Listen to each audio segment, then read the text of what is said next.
नहमदुहु व नुसल्ली अला रसूलिहिल करीम अम्मा बाद फ़ाऊज़ु बिल्लाहि मिनश शैतानिर रजीम बिस्मिल्लाहिर रहमानिर रहीम इन्नल्लज़ीना क़ालू रब्बुनल्लाहु सुम्मा इस्तक़ामू ततनज़्ज़लु अलैहिमुल मलाइका सदक़ल्लाहुल अज़ीम।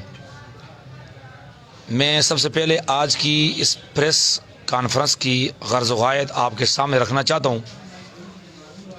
गुज़श्ता कल को 8 अप्रैल को बड़ग्राम की सरज़मीन पर पैगाम इस्लाम कॉन्फ्रेंस थी, जिसके अंदर उलमाए कराम दूर दराज से तशरीफ़ लाए। वहाँ पर हमारे साथ सौतेली माँ का सलूक किया गया।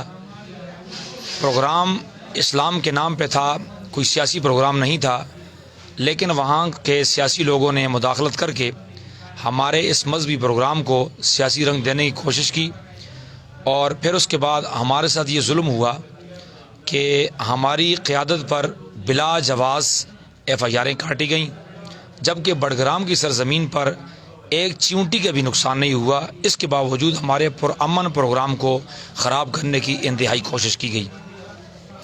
आज जो है, चूँकि हमारे सूबाई सदर हज़रत मौलाना अता मोहम्मद दिशानी साहब ने बड़ग्राम की सरज़मीन पर प्रेस कॉन्फ्रेंस की है, उनके ख़िलाफ़ FIR है। मौलाना मोमिन शाह साहब के ख़िलाफ़ जो है FIR है, और सईद मलकाल साहब को इसका निशाना बनाया गया है।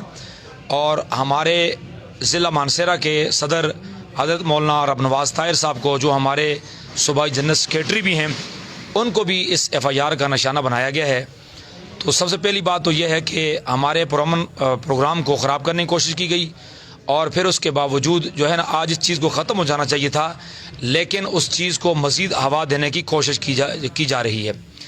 हमारे सूबाई सदर मौलाना अता मोहम्मद दिशानी साहब ने कल बाद नमाज जुमा अपनी गिरफ़्तारी देने का ऐलान किया है, और जबकि हमारे मौलाना रबनवाज ताहिर साहब जो हमारे ज़िले के सदर हैं, तो उनको भी इसके अंदर चूँकि शामिल किया गया है।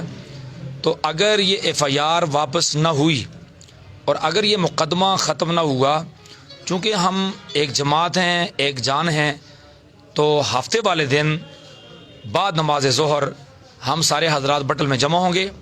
मैं अपनी इस आवाज़ के ज़रिए पूरा ज़िला मानसरा, और ज़िला मानसरा की 3 तहसीलें हैं, तहसील उग्गी जो कि इस वक्त मेरे साथ मेरे तमाम साथी मौजूद हैं, और नंबर 2 तहसील मानसरा, और इसी तरह नंबर 3 तहसील बालाकोट।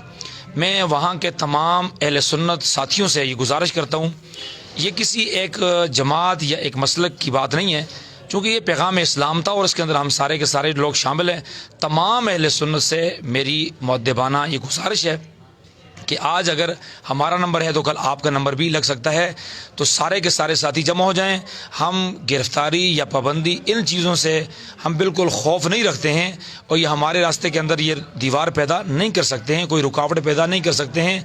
अगर ये FIR कल शाम तक वापस न हुई, अगर DPO ज़िला बड़ग्राम इसके ऊपर अगर वो कॉन्फ्रेंस नहीं करते हैं, अगर हमारी क़यादत को एतमाद में नहीं लेते हैं, तो हम सारे इंशाअल्लाह तैयार होंगे, और हफ्ते वाले दिन बाद नवाज़ ज़ोहर बाकायदा तौर पे हम मौलाना रबनवाज साहब को ये गिरफ्तारियाँ और ये जो जेलें, ये पाबंद सलासल हमारे रास्ते के अंदर रुकावट पैदा नहीं कर सकती।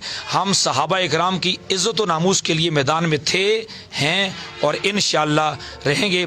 चूँकि मौलाना रबनवाज ताहिर साहब भी हमारे दरमियान में मौजूद हैं, तो मैं उनसे गुजारिश करता हूँ कि वो इस हवाले से, चूँकि वो हमारी क़यादत हैं, तो कारकुन देख रहे हैं, सुन रहे हैं मौलाना रबनवाज ताहिर साहब का मौक़िफ़ क्या है, इसके ऊपर मौलाना रबनवाज ताहिर साहब अपने मौक़िफ़ का इजहार करेंगे और अपनी इस्तिक़ामत और अपने मिशन का और आइंदा के लाए अमल का भी ऐलान करेंगे। और हम मौलाना साहब को ये यकीन दिलाते हैं कि हम सारे के सारे हजरात आपके शाना बशाना खड़े रहेंगे। अगर बड़ग्राम का DPO अगर आपको गिरफ़्तार करता है, तो हम तहसील उगी की तरफ से आपके साथ ये वादा करते हैं कि हम भी इंशाअल्लाह आपके साथ साथ जेल के अंदर दाखिल होंगे।